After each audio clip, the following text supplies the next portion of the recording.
Fala pessoas, tudo bem? Vamos dar sequência na nossa série aqui de vídeos sobre mitologia grega associada à astrologia. E como já faz um tempão que eu não publico um vídeo desses, eu vou já juntar logo três de uma vez só. Vamos contar a história dos grandes, né? Ou como que essas histórias, esses mitos e essas personalidades dos deuses gregos conseguem influenciar, entre aspas, no mapa das pessoas, né? Onde a gente consegue encontrar determinadas características lá que estão muito associadas com o mito. Bom, a gente tem que voltar muito tempo, né? Lá quando não existia nada, né? Quando não existia nada. A história começa com nada, com vazio. Até que as coisas começaram a aparecer, sabe-se lá como, né? Mas começaram a surgir. E nesse meio surgimento tinha duas entidades ali. Existiam duas entidades que eles não eram exatamente formas humanas. Eles tinham meio que representações físicas, mas também não. É um pouco complexo de pensar nisso, né? Principalmente quando a gente fala de Urano. Mas lá no comecinho a gente tinha essas duas entidades, que Gaia era a Terra, né? A Terra física, e Urano era o céu, era o infinito, né? Era tudo aquilo que existia para cima e em volta de Gaia ali. E Urano, cara, Urano era um cidadão assim que ele tinha um certo fogo dentro dele, né? Ele tinha o tempo todo vontade de fazer coisas, de criar coisas novas. Então todo dia ele ia lá, toda noite ele ia lá e fecundava a Gaia. Todo dia. Era assim, não terminava nunca, sempre ali, o tempo todo. E aí o que acontecia é que todas essa vontade que Urano tinha de ir lá e, né, fazer festinhas com Gaia, sempre resultavam em filhos. E esses filhos, na maioria das vezes, eram filhos bastante esquisitos e que praticamente não tinham utilidade nenhuma, eles só apareciam e brotavam. E Urano não gostava daquilo, né? Ele olhava para aquele negócio e falava: nossa, que coisa esquisita, tira isso daqui. E Urano ele era bastante drástico nas decisões, né? Então o que ele fazia? Ele pegava aqueles filhos estranhos e jogava para dentro de Gaia de novo, que é de onde eles surgiam, né? Porque ele fecundava a Gaia lá e saía lá de dentro. E o que acontece é que esses monstros com 100 braços, 200 pernas, era um negócio esquisito mesmo, eles voltavam para lá. E a Gaia não conseguia cuidar deles, não conseguia, né, ter não conseguia ser mãe direito ali. Alguns dos filhos de Gaia e Urano conseguiam escapar dessa punição por ter nascido esquisito que Urano colocava ali, e eles conseguiam viver, eles estavam ali vivendo. E vários desses filhos eram chamados os titãs, né? Incluído tava Saturno, que é o deus Crono, tinha Réia, né? Tinha uma galera ali, né? Tinha vários irmãozinhos ali que estavam sempre de olho no que estava acontecendo com Urano e Gaia. E a Gaia, à medida que for passando o tempo, ela foi ficando um pouco irritada com isso, né? Porque toda hora que ela tinha um filho, o cara ia lá e socava eles para dentro de novo, né? E sempre tirava da frente, tirava do convívio, né? E a Gaia não estava gostando muito dessa história, não. Até que chegou num ponto que ela chegou na tampa.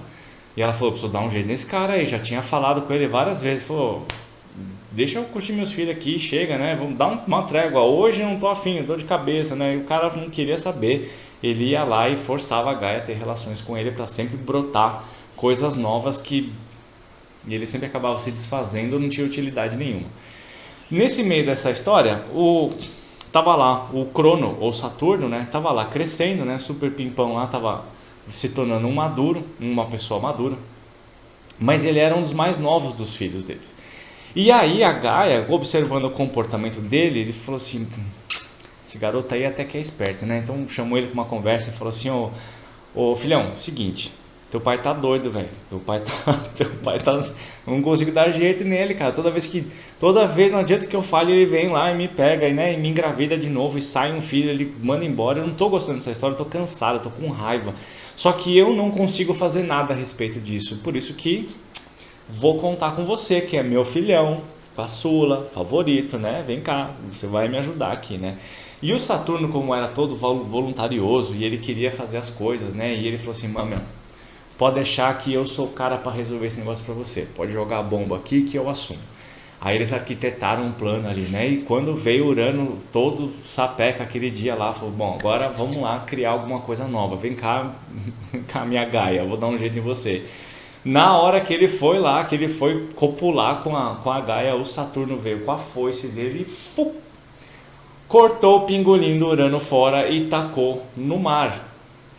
E dessa tacada ali, né, do membro de Urano lá no oceano, nasceu Vênus.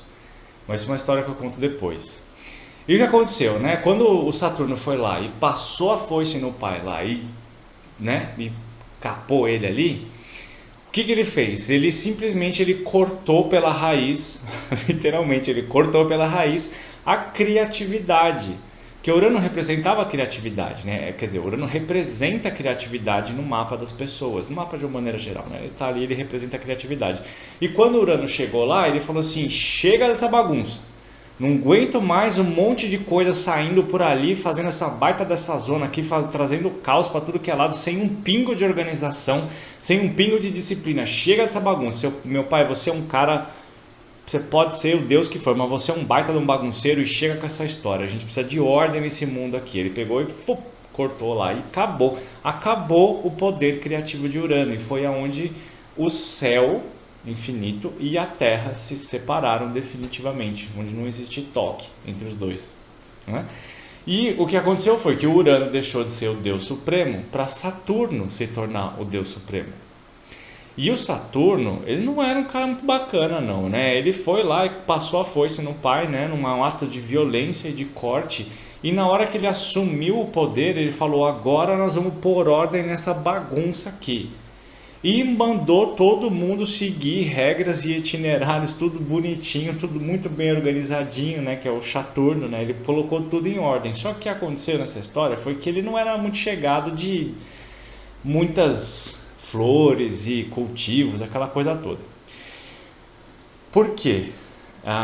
Ele gostava das coisas mais firmes e mais quadradinhas ali, mas ao mesmo tempo sempre tem aquela história, né, do oráculo fofoqueiro, né, daquele que gosta de inventar a história, que um dia chegou para o Saturno e falou assim: ó, meu filho, é o seguinte, eu vi lá na bacia das almas ali, eu vi que é o seguinte, um dia aquilo lá que você fez com seu pai vai ser feito com você, um dos seus filhos vai vir e vai trair você.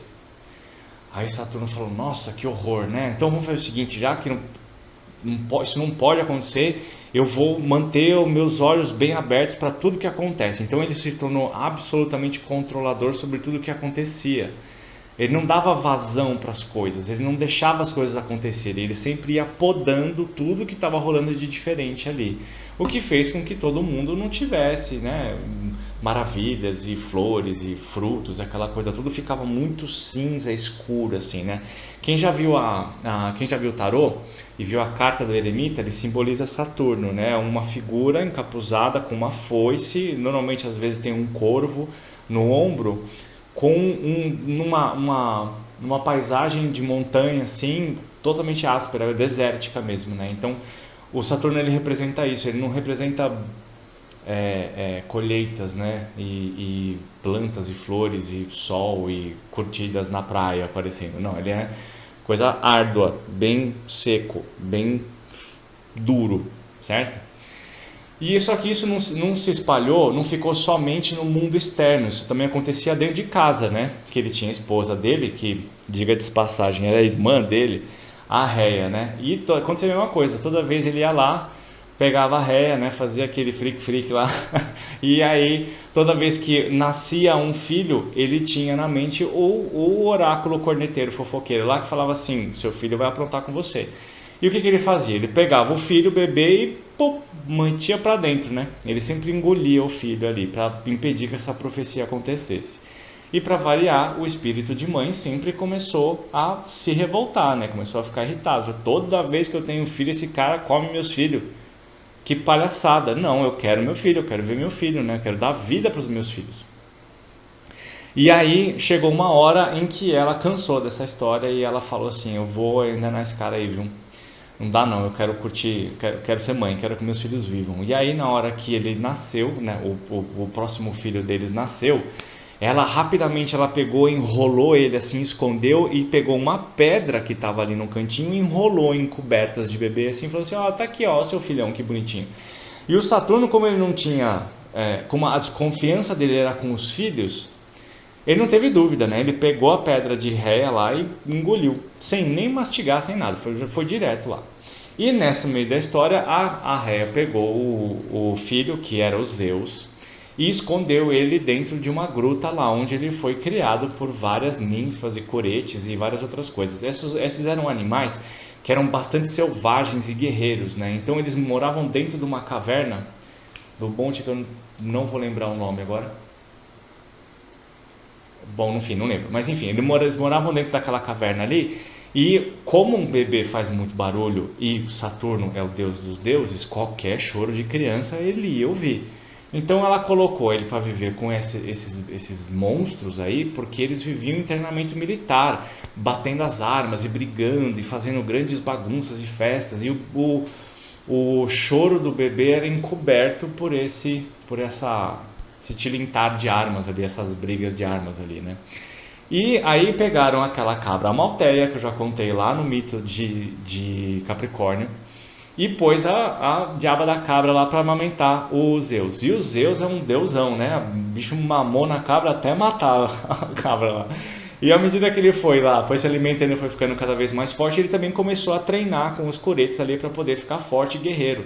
Até na hora que ele chegou e ficou forte o suficiente, ficou adulto, arquitetou um plano e foi lá, né, combinou com as pessoas lá e falou: vamos lá, vamos pegar meu pai, vamos dar um jeito, vamos acabar com essa história aqui, que está muita escassez nessa história.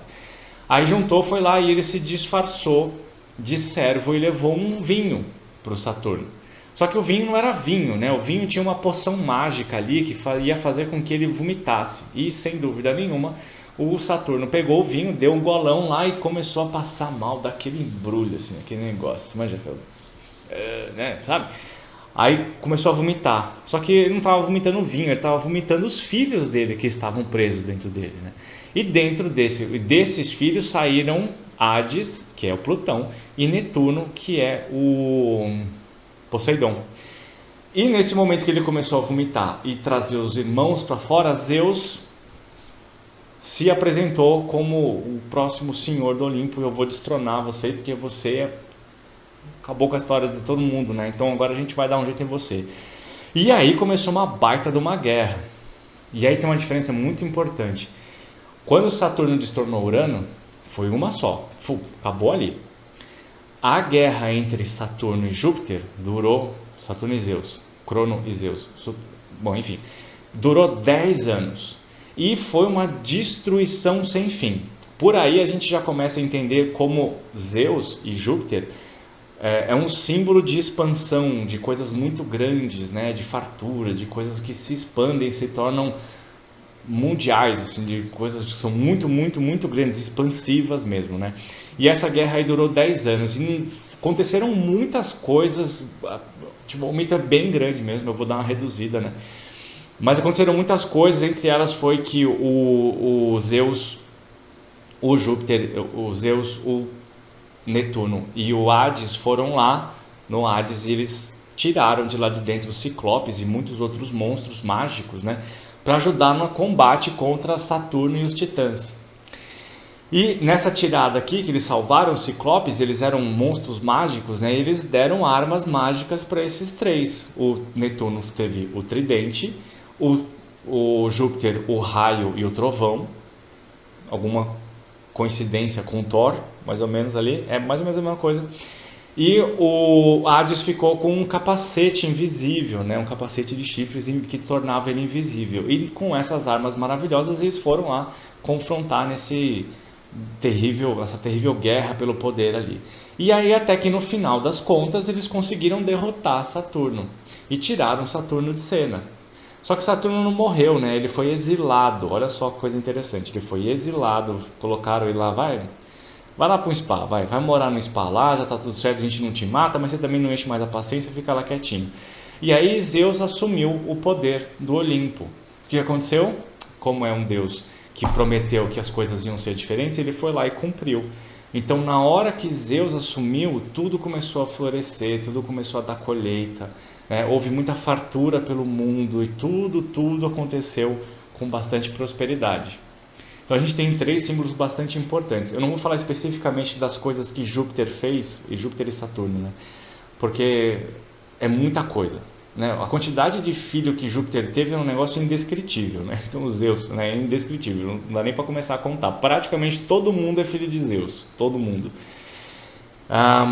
Então o que aconteceu? A gente tem esses três símbolos bastante importantes no mapa, né? No mapa astrológico. O Urano, ele mostra qual que é a nossa capacidade de criação.